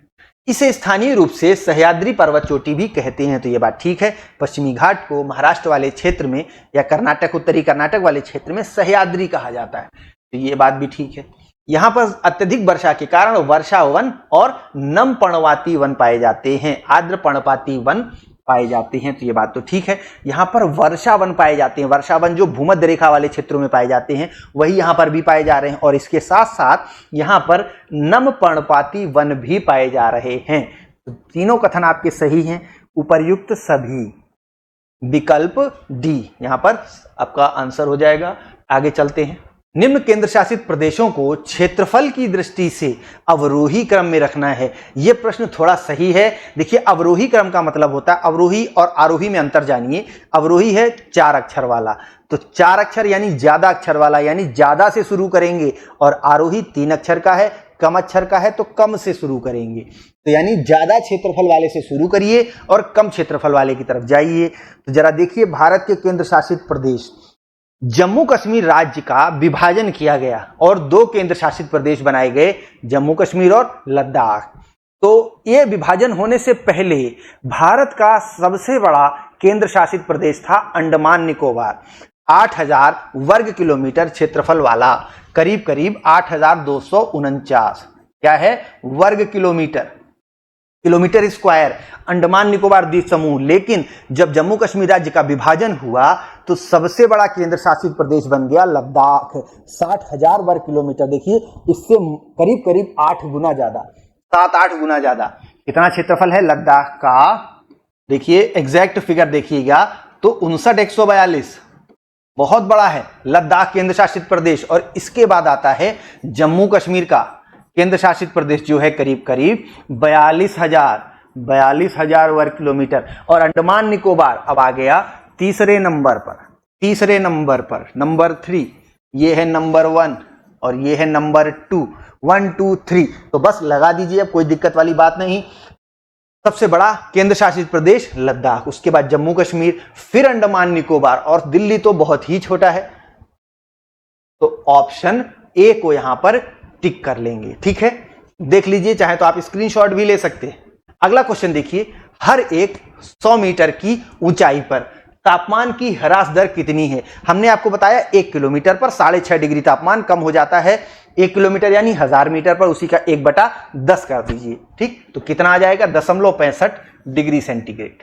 हर 1 किलोमीटर पर 6.5 डिग्री सेंटीग्रेड, यही है क्या? Normal lapse rate. ठीक, यहां पर 100 मीटर के लिए पूछा है तो आप निकाल लेंगे बिल्कुल ऑप्शन ए। चलिए आगे चलते हैं। इन शैल तंत्रों में कौन सा तंत्र भारत के कोयला भंडार का प्रमुख स्रोत है? निधि माने खजाना होता है, कोयला निधि या कोयला भंडार का प्रमुख स्रोत है। तो भारत का 98% जो कोयला है वो गोंडवाना तंत्र, गोंडवाना सिस्टम की रॉक्स में पाया जाता है। अगर हम शैल तंत्रों का विभाजन देखें, देखिए सबसे पहले आता है आर्कियन क्रम की चट्टानें। ये आर्कियन एक महाकल्प रहा है। पृथ्वी का जब निर्माण हो रहा था 450 करोड़ साल पहले, या कहिए 4.5 बिलियन ईयर्स एगो, तो वो जो युग है उसको हम जानते हैं हीडियन के नाम से। हीडियन युग जो करीब करीब आधा बिलियन वर्ष तक रहा, ये हीडियन युग। इस हीडियन काल में क्या हो रहा था? पृथ्वी का निर्माण हो रहा था। पृथ्वी गर्म गैस का गोला, लाल गोला थी, और चंद्रमा का निर्माण भी इसी हीडियन महाकल्प में हुआ है। हीडियन के बाद आता है आर्कियन। आर्कियन के बाद आता है प्रोटेरोजोइक महाकल्प। प्रोटेरा जगत के जो जीव जंतु हैं छोटे छोटे, उनका जन्म हुआ, उनकी विकास वृद्धि हुई प्रोटेरोजोइक महाकल्प में। तो हीडियन, आर्कियन और प्रोटेरोजोइक। इसके बाद आता है फनेरोजोइक। फनेरोजोइक महाकल्प को 3 प्रमुख भागों में बांटा गया है, पैलियो, मेसो और सेनो। इसी में आप देखेंगे सेनोजोइक जो युग है उसमें चल रहा है अभी क्वाटरनरी पीरियड, तो इसकी हम लोग आगे अभी बात करेंगे। यहां पर शैल तंत्रों की बात हो रही है। तो चट्टान क्रम सबसे पुराना चट्टान क्रम है, हीडियन के बाद आर्कियन। तो चट्टान क्रम नहीं है, हीडियन महाकल्प है। आर्कियन महाकल्प में जो चट्टानें बनी उनको हम पढ़ते हैं आर्कियन शैल तंत्रों के अंतर्गत। इसके बाद आर्कियन के बाद धारवाड़ सिस्टम, फिर कुडप्पा, फिर विंध्य, और फिर आएगा आपका गोंडवाना। गोंडवाना, तो गोंडवाना क्रम की जो चट्टानें हैं उन्हीं में पाया जाता है भारत का 98% कोयला, यानी लगभग पूरा कोयला गोंडवाना क्रम का ही कोयला है भारत में। और ये कहां है फैला हुआ? तो जो आपका छोटा नागपुर का पठारी क्षेत्र है,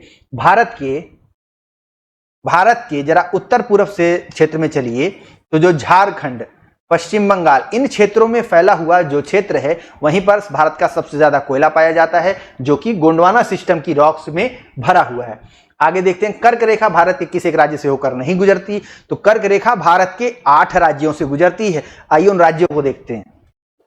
पहला राज्य है गुजरात, फिर राजस्थान, फिर मध्य प्रदेश, चौथा है छत्तीसगढ़, पांचवा है झारखंड, और छठा है पश्चिम बंगाल। और इसके बाद 2 राज्य यहां पर बसते हैं, मिजोरम और त्रिपुरा। तो कुल हो गए 8 राज्य। अब इनमें से देखिए कौन सा राज्य नहीं है। तो मणिपुर कहां था? मणिपुर तो उत्तर में है, मणिपुर मेघालय, और नीचे है मिजोरम त्रिपुरा। मिजोरम त्रिपुरा नीचे वाले दोनों से गुजर रही है कर्क रेखा, लेकिन मणिपुर मेघालय से नहीं। तो मणिपुर, ऑप्शन सी को यहां पर टिक कर लेंगे। गद्दी जनजाति, इस जनजाति का प्रमुख व्यवसाय क्या है? तो यही है चलवासी पशुचारण, यानी ये पशुओं को चराते हैं और एक जगह स्थायी रूप से नहीं रहते हैं। चलवासी पशुचारण यानी घूमते फिरते रहते हैं। तो ऑप्शन डी। भूगोल के किसी एक उपागम ने अर्थव्यवस्था, समाज और राजनीति के साकल्यवादी दृष्टिकोण, मतलब होलिस्टिक अप्रोच पर प्रमुखतः बल दिया। तो ये जो उपागम है ये है भूगोल के अंतर्गत अतिवाद उपागम। ठीक है, ऑप्शन बी। इनमें से कौन सा कथन सही नहीं है? देखते चलते हैं। उत्तर प्रदेश की सीमा सबसे ज्यादा भारतीय राज्यों के साथ लगती है, कुल 9 राज्यों से उत्तर प्रदेश सीमा लगाता है। क्षेत्रफल की दृष्टि से सबसे छोटा केंद्र शासित प्रदेश दमनदीव है, नहीं, सबसे छोटा है लक्षद्वीप। लक्षद्वीप कितना है? केवल 32 वर्ग किलोमीटर। छोटा अंडमान को कार निकोबार से 10 डिग्री चैनल अलग करता है। तो देखिए अंडमान निकोबार वाले क्षेत्र में अगर हम लोग चलेंगे तो द्वीपों की कुछ ऐसी श्रृंखला है। तो ये वाला जो हिस्सा है यही है कार निकोबार। कार निकोबार और ये आखिरी जो द्वीप है, देखिए ये पूरा हो गया अंडमान, ये हो गया निकोबार। तो इन दोनों के बीच से 10 डिग्री की उत्तरी अक्षांश रेखा गुजर रही है, काल्पनिक रेखा है। 10 डिग्री की उत्तरी अक्षांश रेखा है, जलीय क्षेत्र से गुजरने वाला भाग है। जल का एक ऐसा क्षेत्र है जो दो बड़े जलीय क्षेत्रों को जोड़ रहा है, एक सकरा क्षेत्र दो बड़े क्षेत्रों को जोड़ रहा है, इसी को हम कहते हैं चैनल। तो इसीलिए इसको नाम दे दिया गया 10 डिग्री का चैनल। तो अंडमान द्वीप समूह का आखिरी द्वीप, इसको कहते हैं लिटिल अंडमान। लिटिल अंडमान, देखिए नॉर्थ अंडमान, साउथ अंडमान, बीच में मध्य अंडमान, और सबसे दक्षिणी जो द्वीप है अंडमान का वो है लिटिल अंडमान, और फिर शुरू होता है निकोबार द्वीप समूह। तो निकोबार द्वीप समूह का पहला द्वीप उसको कहते हैं कार निकोबार। ठीक, तो इन दोनों के बीच से 10 डिग्री का चैनल गुजर रहा है, तो विकल्प सी आपका सही है। भारतीय संलग्न क्षेत्र की दूरी आधार रेखा से 24 समुद्री मील तक है। भारत की तटीय क्षेत्र से जो भारत की 24 समुद्री मील तक की क्षेत्र है, आधार रेखा है, वो भारत की सीमा है। तो ये कथन भी सही है, तो विकल्प बी आपका गलत हो गया। ठीक है, आगे चलते हैं। नाइट्रोजन और कार्बन डाइऑक्साइड ऐसी दो गैसें हैं जिनसे वायुमंडल का बड़ा भाग बना है। नहीं, वायुमंडल में 78% है नाइट्रोजन और 20.94 या कह लीजिए 21% है ऑक्सीजन। तो यही दोनों मिला के हो गया 99%। देखिए लगभग 99%। तो वायुमंडल का सबसे बड़ा भाग नाइट्रोजन और ऑक्सीजन से बना है, तो पहला कथन गलत हो गया। दूसरा क्या कह रहा है, हीलियम, ओजोन, आर्गन और हाइड्रोजन वायुमंडल में बहुत कम मात्रा में पाई जाने वाली गैस है। ये बात तो ठीक है। इसी 1% जो बच गया ना, इसी में ये सारी गैसें हैं, हीलियम, ओजोन, आर्गन, हाइड्रोजन सारी। तो विकल्प एक गलत है, दूसरा सही है। कथन एक गलत है, दो सही है। विकल्प डी को टिक कर लेंगे। आगे देखिए, हिमनद की बात हो रही, ग्लेशियर्स की। तो हिमनद की निक्षेपण विशेषता क्या है इनमें से, यानी जो हमारे ग्लेशियर्स हैं वो बड़े बड़े चट्टान खंड हैं, बर्फ के खंड हैं, जो धीरे धीरे आगे की ओर बढ़ते हैं, गति करते हैं, तो हम उसको कहते हैं हिम नदी, बर्फ की नदी। इसके द्वारा जो आधार तल है वहां पर घर्षण किया जाता है, अपर्दन किया जाता है, तो वहां पर एक गड्ढानुमा आकृति बन जाती है, जहां पर कालांतर में हिमोड़ स्थलाकृति डेवलप हो जाती है। तो ये क्या है, हिमनद की डिपोजिशन वाली स्थलाकृति है, निक्षेपण वाली स्थलाकृति है, निक्षेपण की विशेषता है। Option B. इन कथनों की जांच करिए, नीचे लिखे कोड का उपयोग कर सही उत्तर दीजिए। लोयस एक जर्मन शब्द है, ठीक बात है, लोयस जर्मन शब्द है। लोयस के मैदान ये शब्द प्रयोग किया जाता है, जो राइन घाटी के बारीक दानेदार मिट्टी के लिए उपयोग किया जाता है। राइन नदी जो जर्मनी वाले क्षेत्र से बहने वाली यूरोप की प्रमुख नदी, उसके द्वारा ये यूज किया जाता है। लोयस सिंचाई वाले क्षेत्रों में बहुत उपजाऊ मिट्टी है। अगर ऐसा कोई क्षेत्र है जहां पर लोयस की मिट्टी है, लोयस का मैदान है, और वहां पर उसको सिंचाई की सुविधा मिल जाए, तो ये बड़ी ही अच्छी यहां पर खेती होती है। तो एक और दो दोनों आपके सही है कथन। लोयस का सबसे बड़ा जमाव ह्वांगहो घाटी में पाया जाता है। चीन की ह्वांगहो घाटी में लोयस का मैदान सबसे विस्तृत रूप में फैला हुआ है। तो आपका कथन 3 भी सही है। लोयस जो है ये मिसिसिपी घाटी, पैटागोनिया और न्यूजीलैंड में भी पाई जाती है, तो ये कथन भी सही है। लोयस के मैदान, लोयस की मृदा मिसिसिपी नदी जो यूएसए की नदी है वहां पर पाया जाएगा लोयस का मैदान। पैटागोनिया, आप जाइए दक्षिण अमेरिका महाद्वीप में, तो यहां पर पैटागोनिया का पठारी क्षेत्र, और न्यूजीलैंड में भी ये लोयस की मिट्टी पाई जाएगी, लोयस के मैदान पाए जाएंगे। तो तीनों कथन सही हैं। 1, 2, 3 और 4, चारों कथन सही हैं, यानी सभी कथन सही हैं। अगला देखिए, किसी भूदृश्य में जलप्रपात एवं छिप्रिकाओं की बहुलता, यानी उनकी संख्या ज्यादा है। इसी भूदृश्य में नदी के द्वारा बहुत सारे जलप्रपात बनाए जा रहे हैं, बहुत सारी छिप्रिकाएं बनाई जा रही हैं। तो यानी इसका मतलब क्या है, इसका मतलब है कि वो नदी कैसी है, युवा अवस्था में है। युवा अवस्था, नदी का वेग ज्यादा है, स्पीड में है नदी, खूब सारे जलप्रपात और छिप्रिकाएं वो बनाती चलेगी। विश्व का बृहत्तम एकल औद्योगिक प्रदेश कौन सा है, यही तो है न्यू इंग्लैंड प्रदेश, दुनिया का सबसे बड़ा एकल औद्योगिक प्रदेश। निम्न में से किसे काली पृथ्वी मृदा कहते हैं। तो अभी हम लोगों ने बात किया था, ये जो चेरनोजम मिट्टी है जहां पर अनाज इनकी खेती बहुत ही बेहतरीन होती है, यह है काली मृदा, काली पृथ्वी मृदा, यानी पृथ्वी की ही मृदा है काली मिट्टी, इसको चेरनोजम के नाम से जाना जाता है। इनमें से कौन सा अवसादी शैलों का उदाहरण नहीं है। तो देखिए, चूना पत्थर, स्लेट और कोयला, ये सभी सेडिमेंट्री रॉक्स हैं, यानी अवसादों के जमाव से जो चट्टानें बनती हैं वो है अवसादी चट्टानें। बलुआ पत्थर जो है, बलुआ पत्थर अवसादों का जमाव होगा, अवसादी चट्टान होगी, फिर इसमें रूपांतरण हो जाएगा, रूपांतरण तापमान और दबाव के कारण। तो ये है मेटामॉर्फिक रॉक, ना कि सेडिमेंट्री रॉक। तो अवसादी शैलों का उदाहरण नहीं है कौन? बलुआ पत्थर। ठीक है, क्लियर है? आगे बढ़ा जाए। अगला प्रश्न देखिए, मध्य पूर्व यानी मिडिल ईस्ट में खनिज तेल का उत्पादन बहुत होता है, तो उत्पादन का क्रम आपको लगाना है, किसका ज्यादा किसका कम। तो सबसे ज्यादा जो उत्पादन है मिडिल ईस्ट में, मिडिल ईस्ट इसको वेस्ट के लोग कहते हैं, ठीक है, हमारे लिए तो पश्चिम में है, भारत से पश्चिम में जो सऊदी अरब सबसे ज्यादा तेल उत्पादन कर रहा है, फिर उसके बाद कुवैत है, इराक, और देखिए ईरान का उत्पादन सबसे कम है, सबसे कम है, बहुत सारे प्रतिबंधों का कारण कह लीजिए। तो ऑप्शन सी यहां पर टिक कर लेंगे। चैलेंजर गर्त ये कहां स्थित है? प्रशांत महासागर में, मेरियाना ट्रेंच वहीं पर है, चैलेंजर ट्रेंच, ऑप्शन ए। कौन सी रिफ्ट घाटी की जो तली है वो सागर के तल से भी नीचे है? तो यही तो है जॉर्डन घाटी। जॉर्डन घाटी, इस रिफ्ट घाटी की जो तली है वो सागर के तल से भी नीचे है। रिफ्ट वैली बनी है रिफ्टिंग की प्रक्रिया द्वारा, यानी दरार पड़ने से चट्टानों में जो प्लेट हैं उनमें चटकन होने से, रिफ्ट निर्माण होने से घाटी का निर्माण होता है। जो हिस्सा नीचे धंस जाएगा वो घाटी नुमा क्षेत्र बनेगा। तो जॉर्डन घाटी का जो तली है वो समुद्र सतह से भी नीचे है। डोलड्रम की स्थिति पूछ रहा है, किस वायुदाब पेटी में है जिसकी उत्पत्ति तापीय कारणों से होती है? डोलड्रम का मतलब क्या है? डोलड्रम का मतलब है शांत पेटी, शांत स्थल। तो जरा ग्लोब में देखिए, यह है 0 डिग्री का भूमध्य रेखा।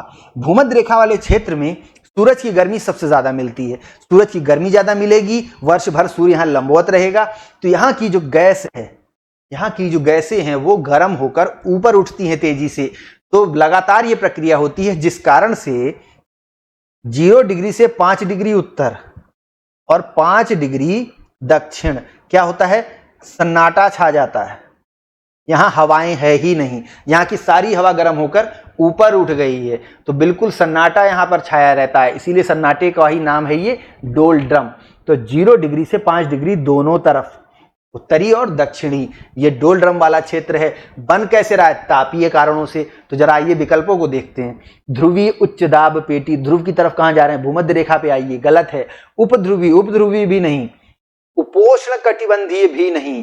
उष्ण कटिबंधीय क्षेत्र के बाद आता है उपोष्ण, उप उष्ण, सब ट्रॉपिकल क्षेत्र जो है 30 से 35 डिग्री के बीच में। लेकिन वहां भी हमें कहां जाना है? हमें तो भूमध्य रेखा वाले क्षेत्र में रहना है।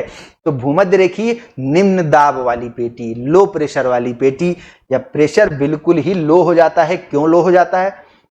प्रेशर है किस चीज का? प्रेशर है हमारे ऊपर इस वायुमंडल का, वजन है गैसों का। अब ये गैसें क्या हो गई? ऊपर उठ गई गर्म होकर, और नीचे हो गया खाली स्थान। तो ये लो प्रेशर वाला एरिया है, ऑप्शन डी। ठीक है, आगे आते हैं। 2011 की जनगणना के अनुसार इनमें से कौन सा युग्म भारत के ग्रामीण और नगरीय लिंगानुपात को दर्शाता है? तो युग्म जरा देखते चलिए। भारत का जो ग्रामीण लिंगानुपात है वो है 949 और शहरी 929। ठीक बात है, ऑप्शन डी आपका सही सुमेलित है। इन कथनों पर जरा विचार करिए। दक्कन का जो पठार है, भारत के दक्कन का पठार बेसाल्ट लावा से निर्मित ये महाराष्ट्र वाले क्षेत्र में फैला हुआ है, और कुछ कुछ पश्चिमी मध्य प्रदेश तक का क्षेत्र, दक्षिणी गुजरात, ये वाला क्षेत्र है दक्कन का पठार। ये बेसाल्ट सैलों से बना है, जिसकी संरचना बहुत महीन दानों वाली है।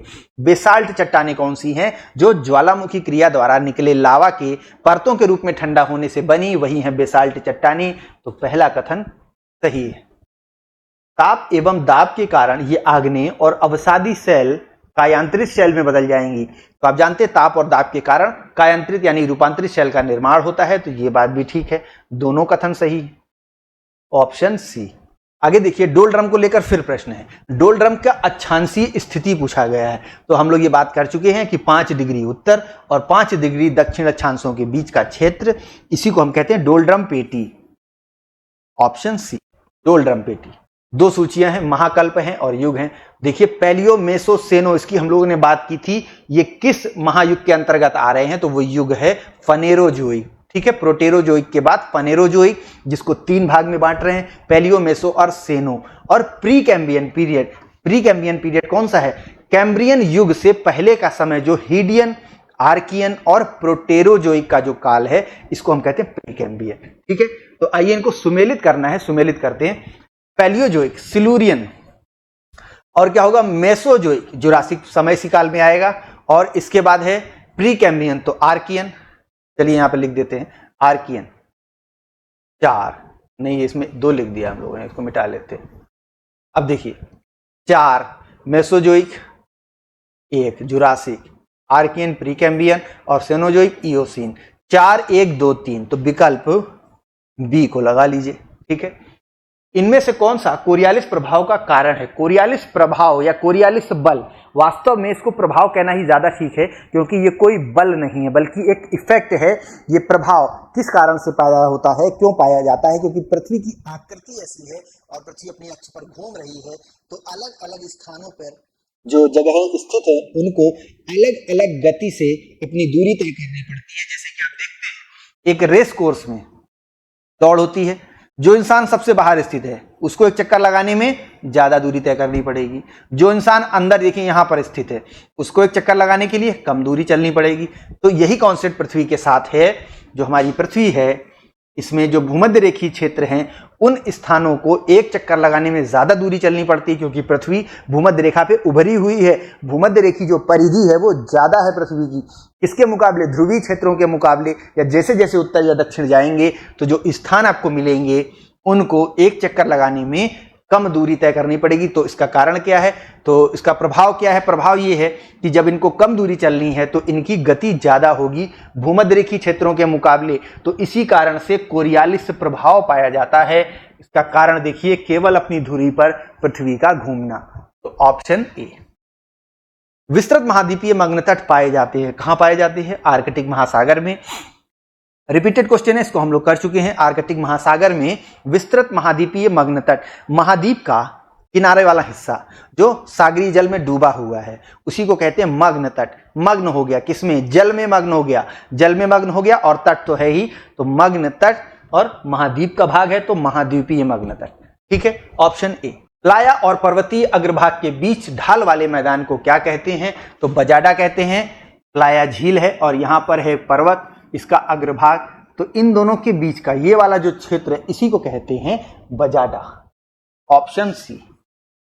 इस्पात संयंत्रों में से पूछ रहा है कौन सा छत्तीसगढ़ में स्थित है? आइए एक एक को देखते हैं। देखिए जो दुर्गापुर स्टील प्लांट है ये पश्चिम बंगाल, वेस्ट बंगाल में स्थित है। बोकारो झारखंड में है, झारखंड। राउरकेला ओडिशा में है और भिलाई यही है छत्तीसगढ़ में। छत्तीसगढ़ में यही पूछा है आपसे, तो ऑप्शन डी को टिक कर लेंगे। तो इसी के साथ आज का हमारा ये क्लास यहां पर समाप्त होता है। प्रैक्टिस सेट 4 ये हम लोगों ने आज सॉल्व कर लिया। वीडियो को आप लोग शेयर करते रहिए और हमारे साथ जुड़े रहिए। एक एक करके प्रैक्टिस सेट हम लोग ऐसे ही सॉल्व करते रहेंगे और एग्जाम से पहले आपकी बहुत अच्छी प्रैक्टिस होने वाली है। हमारे साथ जुड़े रहिए, मिलते हैं अगली क्लास में। बहुत बहुत धन्यवाद।